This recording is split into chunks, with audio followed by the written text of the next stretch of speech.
Pues estamos aquí de vuelta ya en la 107.4 en Radio Calidad para empezar nuestro espacio ya dedicado a la asesoría jurídica. Tenemos con nosotros ya aquí en el Facebook Live, también aquí en el otro lado del teléfono, lo podemos decir así, ¿no? Cuando tenemos estas conexiones por todo, estamos ya con Cristóbal Mora, que se encargará hoy de este espacio de la consultoría jurídica del despacho Fon Mora Sainz de Baranda, para hablar un poquito de algo que a día de hoy pues también tiene mucha importancia, ¿no? Todo lo que debemos saber a la hora de comprar una vivienda y firmar un contrato de compra-venta de la misma. Cristóbal Mora, muy buenos días. Ahora, a ver si te digo ahora, Cristóbal, buenos días. Perdona. Ahora. Nada, los problemillas del directo, que siempre los tenemos ahí. Ah, claro. Pero no pasa nada, ya te tenemos aquí, ya te tenemos. Cristóbal Mora, buenos días, ¿qué tal, cómo estás? Muy buenos días, muchas gracias. Hoy vamos a hablar un poco de todo lo que debemos saber, ¿no? A la hora de comprar una vivienda y firmar un contrato de compraventa de la misma. Es un tema que imagino que a día de hoy, pues con toda la situación que tenemos, cobra todavía incluso más importancia, ¿no? Sí, correcto. Es decir, la compra de una vivienda, partamos de la base que es quizá la inversión desde el punto de vista económico más importante que va a realizar una persona en su vida. Entonces, firmar un contrato en condiciones y que esté bien redactado y que evite discrepancias futuras, pues muchísimo mejor. Y en este sentido, pues la idea de la charla de hoy, o dar un poco las pautas de qué es lo que se tiene que hacer, básicamente, porque lógicamente el tiempo que tenemos, que es limitado, no da para mucho, pero no, fijar un poco un criterio, unas ideas de en qué se tiene que fijar un comprador a la hora de pues realizar esta inversión tan importante en su vida, ¿no? Claro, al final es un poco lo que todo el mundo tiene que tener claro, ¿no? Antes de meterse en esto, vamos a decirlo así un poquito, en estas movidas, ¿no? Para ser un poco más claros, Sí. que lo entienda todo el mundo, hay que tenerlo todo muy claro, imagino, ¿no? Sí, es así. Es decir, la primera cuestión, básicamente, que una persona a la hora de hacer este tipo de inversión, que digo es una inversión importante, tiene que tener en cuenta es con qué recursos cuenta. Es decir, si va a afrontar la operación de compra con sus fondos propios, es decir, con el dinero que tiene ahorrado, que le permite hacer la compra sin necesidad de financiación bancaria. Y si es así, pues lógicamente los plazos se pueden acortar, pero lo que es habitual en la práctica habitual es que el comprador pues necesite una financiación bancaria, ¿no? Entonces ya tenemos que contar con el asesoramiento financiero, en el sentido de que el banco nos tiene que dar un préstamo sobre esta vivienda, la cual habrá que tasarla, etcétera, etcétera, y tener en cuenta que antiguamente sí te da un porcentaje bastante alto de la vivienda. Hoy por hoy, pues las entidades financieras, a raíz de toda la crisis inmobiliaria que hubo, pues los porcentajes son muchísimo más bajos, ¿no? Pueden estar en torno al 60, 70, 80 según las circunstancias, ¿no? Entonces se tendrá que acreditar que uno tiene medios económicos, o sea, ingresos suficientes para poder hacer frente al pago de las cuotas de este préstamo hipotecario. Y bueno, esta es la primera premisa, es decir, la capacidad económica que tiene uno para afrontar esta inversión, ¿no? Después ya entraríamos en lo que es la modalidad del contrato, es decir, qué tipo de contrato es el más aconsejable según su perfil, ¿eh? Entonces hay distintas modalidades de contrato. Normalmente lo que se suele pactar es los contratos habitualmente de arras, que pueden ser dos modalidades, de las arras penitenciales o las arras confirmatorias, ¿no? Entonces cada una tiene sus no sé, los elementos que lo definen, y es bueno que el comprador pues tenga claro los riesgos que tiene una modalidad, los riesgos que tiene la otra, ¿no? A la hora de afrontar, ya como digo, esta inversión, ¿no? Pero antes yo de centrarme quizá en qué modalidad de contrato se tiene que suscribir, es importante que el comprador, ¿no?, que decide comprar una vivienda, lo primero de todo que yo le aconsejaría es visitar la vivienda, obviamente, claro, el objeto que desea adquirir, ¿no? Para ver primero, pues lógicamente, en qué estado se encuentra la vivienda, y más importante, que la vivienda esté lógicamente desocupada, que no tenga arrendamientos, de tal manera que le permita en el momento de hacer la compra pues disponer y disfrutar de la misma, ¿no? Pero lo que digo, un primer aspecto esencial, visitar el objeto para ver que está en condiciones de habitabilidad, ¿no? De que todo está correcto, de que la vivienda no presenta defectos o algún tipo de, pues bueno, aspecto, ya dijésemos, desde el nivel constructivo o nivel jurídico, que eso entraríamos en la segunda parte, que es qué documentación esencial necesitamos, ¿no? Y la básica y primordial es solicitar actualizada, no sirve una hoja de registro o nota registral, que se llama a nivel coloquial, de la finca antigua, sino que tiene que ser realmente actualizada, incluso del mismo día que se quiere hacer la operación. Es verdad que la notaría nos la van a sacar, esta nota registral, pero antes se firma normalmente un documento privado, el contrato privado, y en ese contrato privado tenemos que tener esta nota registral, porque nos va a dar una información importantísima. Primero, confirmar la titularidad. Es decir, si tú me quieres vender tu vivienda, lo primero que tengo que saber es que la vivienda realmente te pertenece, y eso el registro me lo va a facilitar, o me va a proporcionar esa información con esta nota registral, ¿no? Con lo cual, primero que quiero acreditar que el que me vende es el titular, ¿eh? Segundo, la descripción, porque uno puede pensar que la vivienda que compra tiene 60 metros y después se encuentra que en el registro pues pone que son 30. Entonces habría que averiguar qué ha pasado, porque hay esta diferencia de metros, al efecto de que se pueda subsanar antes de efectuar la compra, ¿no? Con lo cual la descripción de la finca también la obtendremos de esta nota registral, y después un aspecto muy muy importante, que es el tema de las cargas. Es decir, queremos saber si la finca que voy a comprar está libre de cargas, es decir, no hay ningún tipo de hipoteca, no hay ningún tipo de embargo, no hay ningún tipo de anotación tributaria, porque lógicamente si yo compro la vivienda y no he descontado a la hora de hacer la operación estas cargas, pues las tendré que asumir, porque están inscritas en el registro y tienen efectos frente a terceros. Nosotros, como compradores, vamos a ser un tercero que, al inscribir el título, si no hemos previsto en el documento negociado y suscrito con la parte vendedora la existencia de estas cargas, y que se descuentan del precio o se retienen del precio, que es lo habitual, pues tendremos un serio problema, ¿no? Con lo cual, para mí, estos aspectos son esenciales. Después entraríamos también en el tema, por ejemplo, urbanístico, de decir, bueno, yo quiero saber si, por ejemplo, el que me va a vender la vivienda pues ha hecho algún tipo de obra sin licencia, de tal manera que esté fuera de ordenación. Pues esto solicitaremos un certificado al ayuntamiento correspondiente del término donde vamos a comprar la vivienda. Si es Palma, pues Palma.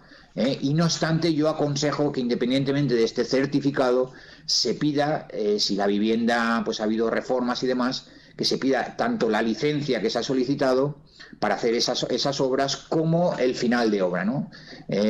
Porque esto me va a permitir pues estar más tranquilo a la hora de evitar esas incertidumbres o esos riesgos que comentaba al inicio de la intervención, ¿no? ¿Qué es lo que también es muy recomendable solicitar? Es una cédula de habitabilidad, porque lógicamente, si la vivienda que vamos a adquirir está fuera de ordenación, muy probablemente no tendremos la cédula, porque se ha hecho una obra fuera de, o sea, sin el camino legal, los parámetros o los requisitos legales que marca la ley, ¿no? Entonces, si hemos hecho una obra y la casa, que tenía 50 metros, ahora tiene 75, esto sobre todo se da en rústicas habitualmente, ¿no?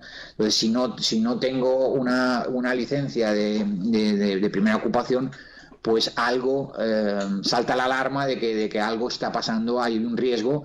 Y lo digo básicamente porque después, cuando queramos ir a buscar la financiación bancaria, si la vivienda está fuera de normativa o no está legalizada, la entidad financiera no quiere dar la financiación, ¿eh? Se niega a financiar este tipo de viviendas. Con lo cual, todos estos aspectos hay que tenerlos previamente solucionados antes de la suscripción esto es mi consejo, antes de la suscripción del contrato privado, ¿no? Que ahora pues sí podríamos ir si quieres, sí, a qué tipo o modalidad de contrato se puede suscribir, o es lo habitual que se suscriba, ¿no?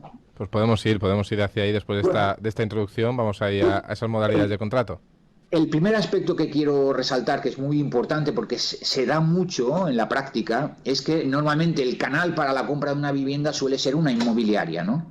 Entonces, hay muchas inmobiliarias que motu propio, bueno, tienen en cartera pues la vivienda, porque uno tiene una vivienda y la quiere vender y se la ha facilitado toda la documentación a la inmobiliaria, y la inmobiliaria pues se roba a veces o tiene documentado una representación por parte de la propiedad y suscribe documentos. Y es el típico documento de reserva, ¿no?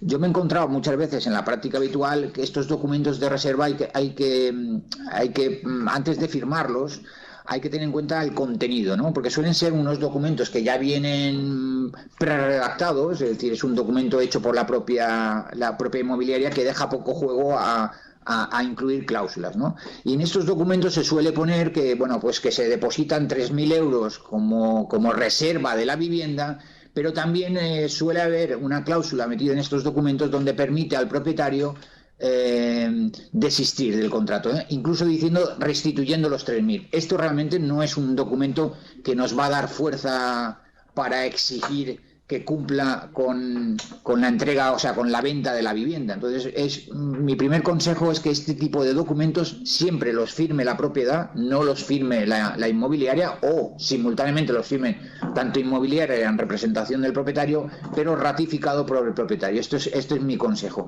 Y en el mismo documento se debe establecer algún tipo de plazo donde permite lo que vendría a ser como el aspecto jurídico de una opción de compra, ¿no? Donde nos dan un plazo de X meses, normalmente, o un mes o 2 meses, para manifestar si realmente queremos suscribir el contrato, ¿no? Es un plazo de reserva que vincula al propietario en el sentido de que no la pueda vender a un tercero, que es realmente lo que queremos, ¿no? Mientras vamos preparando pues el tema de la financiación, etcétera, etcétera, para llegar a la firma del contrato privado, ¿no? Y entrando ya en el contrato privado, como digo, hay 3 son las figuras que se suelen emplear. El contrato de opción de compra, a veces vinculado con un arrendamiento, porque uno quiere comprar una vivienda, pero antes de comprarla quiere ver si se encuentra a gusto, pues firma un contrato de arrendamiento y complementario o en el mismo documento ya se estipula la posibilidad de ejercitar la opción, es decir, de comprarlo, ¿no? Esta es una práctica habitual donde incluso se suele pactar que si el arrendamiento una parte o toda, según el plazo para el ejercicio de la opción, se va a descontar del precio, y es una figura muy, muy habitual, ¿no? El tema de la opción. La opción es pagar una cantidad que se le entrega al propietario, que se llama prima de opción, que me da la posibilidad a mí, potencial comprador, de, en el plazo que estipulemos las partes, manifestar dentro de dicho plazo si quiero comprar. Si compro, pues la cantidad que he pagado anticipadamente se va a descontar del precio, esto es lo habitual. Y si no comprase porque pues no he conseguido la financiación o finalmente no me interesa, normalmente también hay una cláusula que se pierde esta cantidad entregada como prima de opción, ¿no? Porque lógicamente el propietario durante este periodo no se lo puede vender a un tercero conforme a los términos habituales del contrato de opción, ¿no? Pero ahora ya vayamos al tema de las compraventas, ¿no? Es decir, yo ya me he decidido, quiero comprar.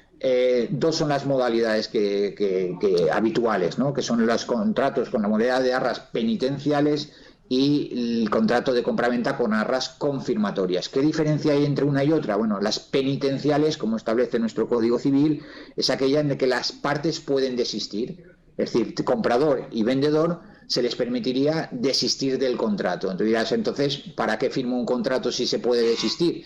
Bueno, esta es la modalidad que establece el Código Civil. Como después entre las partes rige el principio de autonomía de voluntad, es decir, libertad de pacto, sí que suelen ir complementadas con algún tipo de forma que diga que, bueno, independientemente de lo que se establece con las arras, el concepto de arras penitenciales, se puede estipular que no se pueda desistir del contrato, o que sea, por ejemplo, la parte, si el comprador realmente desea la vivienda, que pueda exigirle el cumplimiento. Esto también suele ser habitual y yo lo recomiendo cuando alguien me viene y me dice, oye, quiero comprar una vivienda.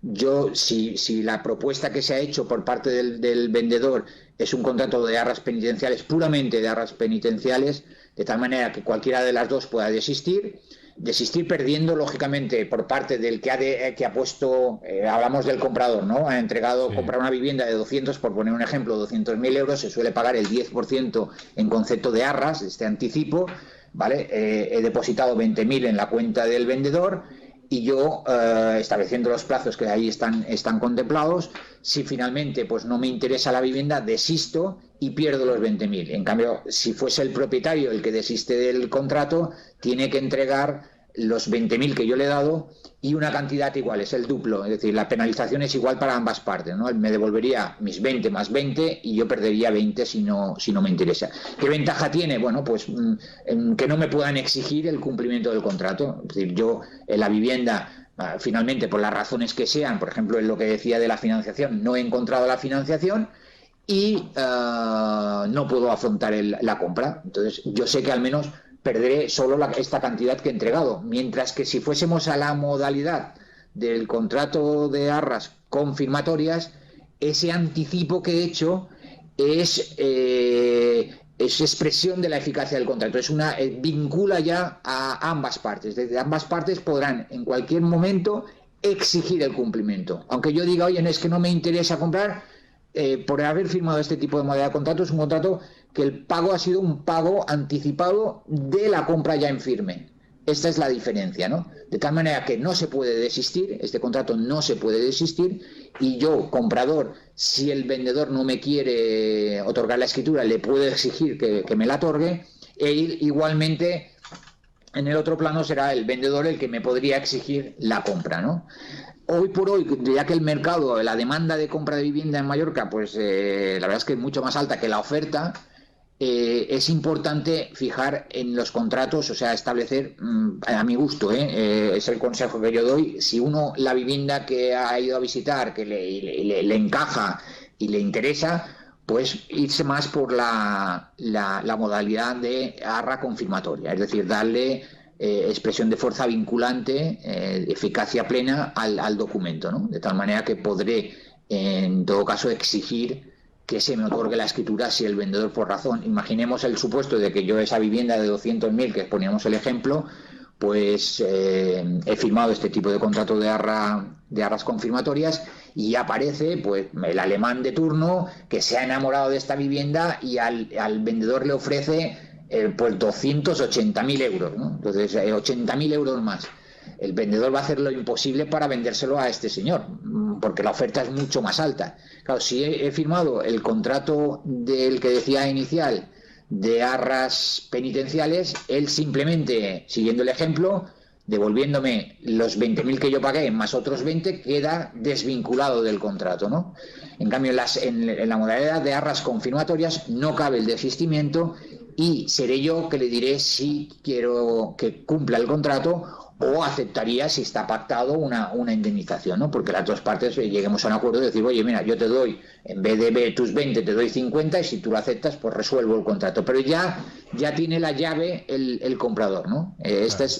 Por eso yo digo que hoy por hoy, como se está dando mucho esta circunstancia de que se vende la vivienda en este tipo de contratos de pagos a cuenta y demás, y aparece un tercero que ofrece más, ¿no? Entonces el vendedor quiere desvincularse de este contrato inicial firmado y vendérselo normalmente suele ser extranjeros porque tienen una capacidad económica bastante alta, que ha ofrecido un precio ya exorbitado y que está muy por encima de las capacidades del primer comprador, ¿no? Entonces, por eso digo yo que me gusta más esta opción, ¿eh? Sin perjuicio, ya digo que dentro de las arras penitenciales, cuando a mí no me queda más remedio que firmar un contrato de arras penitenciales, siempre pongo, en mi consejo es poner este tipo de cláusulas que permitan al comprador optar por la exigencia del cumplimiento, ¿no? Eso vendría a ser un híbrido, pero que el comprador tenga la llave, ¿no? Es ponerle en una posición jurídica fuerte para evitar el que la vivienda esa, que era el sueño de tu vida y tal, te la puedan quitar, ¿no? Con lo cual aquí aconsejaría siempre asesorarse con un abogado, porque el contrato es básico, como dice nuestro Código Civil, lo pactado entre las partes en un contrato es ley, ¿no? Es decir, es lo que rige. Entonces es muy importante que la redacción de este documento sea lo más acertada posible y evitemos los riesgos de futuros contenciosos entre partes, ¿no? Sí, no, al final es un poquito nos has hecho bueno, iba a decir resumen, pero bueno, sí, un resumen de todo lo que tenemos que tener en cuenta. No sé si quieres comentar alguna cosita más, si quieres hacernos alguna explicación de algún tema más en cuanto a esto. Bueno, otro tema que se está dando mucho, porque lógicamente cuando hay mucha transacción, pues lo típico que el que compra, lo que decía de la visita, que es muy Sí, importante, después te encuentras que no funcionan los electrodomésticos o que no está, o que por ejemplo las baldosas suenan a hueco y saltan. Circunstancias que no te habías dado cuenta en ese momento y que al día a día, es decir, cuando ya estás viviendo en la vivienda, pues te das cuenta de esta existencia de defectos, ¿no? Entonces, también a la hora de pactar un contrato, contemplar estas circunstancias, ¿no? O llevemos a uno u otro, pues la redacción de las cláusulas es muy importante, ¿no? Sobre todo en temas de vicios ocultos, que puede pasar, pues la vivienda que hemos comprado tenga un defecto que solo se descubre cuando pues uno quita el falso techo y se da cuenta que las vigas están en un estado de deterioro absoluto, o bueno, tengan luminosis, circunstancias que son riesgos importantes y que cuanto más completo esté el contrato, muchísimo mejor, ¿no? Aparte tenemos después las leyes, siempre tendremos acciones diferentes a la hora de afrontar estos problemas que puedan surgir a posteriori, ¿no? Pero si en el documento, para mí la idea que quiero trasladar es que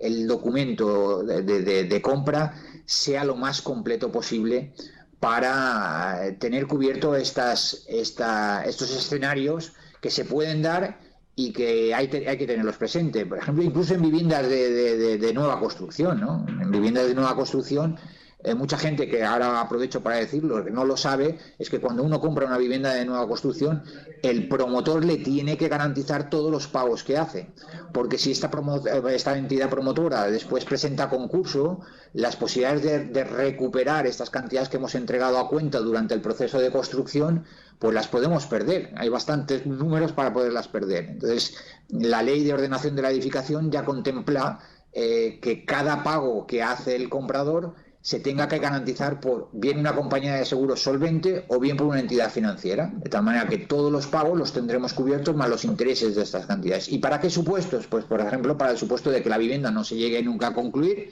porque por un proceso de insolvencia, pues la promotora no puede continuar con la edificación, o por la existencia de vicios que la hacen inhabitable, ¿no? Entonces podríamos ir contra la entidad financiera a exigir la restitución más los intereses de las cantidades que hemos pagado durante el proceso de construcción. Y en cuanto a defectos, pues también hay una ley específica, que es esta ley de ordenación de la edificación, que establece unos plazos de garantía de 1, 3 y 10 años, ¿no? Uno para defectos de acabado, es decir, cuando llegamos a la vivienda, que nos entregan las llaves, hemos ido a firmar la notaría, entramos en la casa y nos damos cuenta que los armarios no están bien, no cierran bien, que hay los marcos, algunos están despegados, las típicas ventanas que no están bien selladas con silicona, etcétera, etcétera. Estos son defectos de acabados que tenemos un plazo de 1 año de garantía para ponerlos al descubierto, es decir, notificar a la promotora que hay estos incumplimientos. Bueno, me refiero a promotora como podrían ser responsable de la contratista, que es la que ha hecho la ejecución material, ¿no? Y aparte técnicos, en según qué casos también habría esa responsabilidad, ¿no? Pero bueno, los de acabado son propios de la entidad contratista, ¿no? Entonces, exigirle que cumpla con esos repasos y deje la vivienda en condiciones. Después hay un escalón más, que son otros defectos que hablarían de defectos de habitabilidad, como puedan ser, por ejemplo, esas baldosas que no están bien colocadas, que algunas saltan, que otras suenan a hueco, defectos de instalaciones, etcétera, etcétera, que entrarían por un capítulo de 3 años de garantía. Es decir, durante los 3 años siguientes a la compra del inmueble, tenemos que poner de manifiesto que se han generado, acreditarlos. Mi consejo siempre, fotografías, si no se quiere ir a un notario, pues con un periódico, por ejemplo, hacer unas fotografías con el defecto, donde se ve la existencia del defecto y la carátula del periódico de ese día, y guardar esas fotografías, y una vez acreditado ponerlo en conocimiento lógicamente del vendedor, de la promotora que nos ha vendido, para instar, si no procede a su reparación, el procedimiento de exigencia de cumplimiento del contrato, es decir, de que realice los trabajos de reparación, tanto al amparo de esta ley que digo de ordenación y edificación, que es específica para los vicios de construcción, pero también, como viene derivado de un contrato, una relación contractual, tendría la acción de la relación típica de la acción contractual de cumplimiento, que nos da un margen de 5 años para hacer la reclamación, ¿no? En los de garantía, la ley de ordenación establece un plazo de 2 años para ejercitar la acción desde el momento en que hemos acreditado dentro del plazo de garantía la existencia del defecto, ¿no? Y después este último escalón, que son los de 10 años, son para ya defectos de calado importantes, como podría ser defectos de suelo, que hay movimientos estructurales, y aquí habría una responsabilidad específica de la dirección técnica superior, ¿no? Del arquitecto, ¿no? Porque sería responsable de este tipo de vicios, por ejemplo, estructura, cimentación, es decir, aquellos que es lo que es el armazón del edificio, ¿no? Tenemos un hormigón de mala calidad que ha generado unos daños en la vivienda, estructurales importantes. Ahí tendríamos un plazo de garantía muchísimo mayor de 10 años, ¿no? Determinado, digo, dentro de este plazo, siempre digo lo mismo, es decir, dentro del plazo de garantía tenemos que acreditar la existencia del defecto.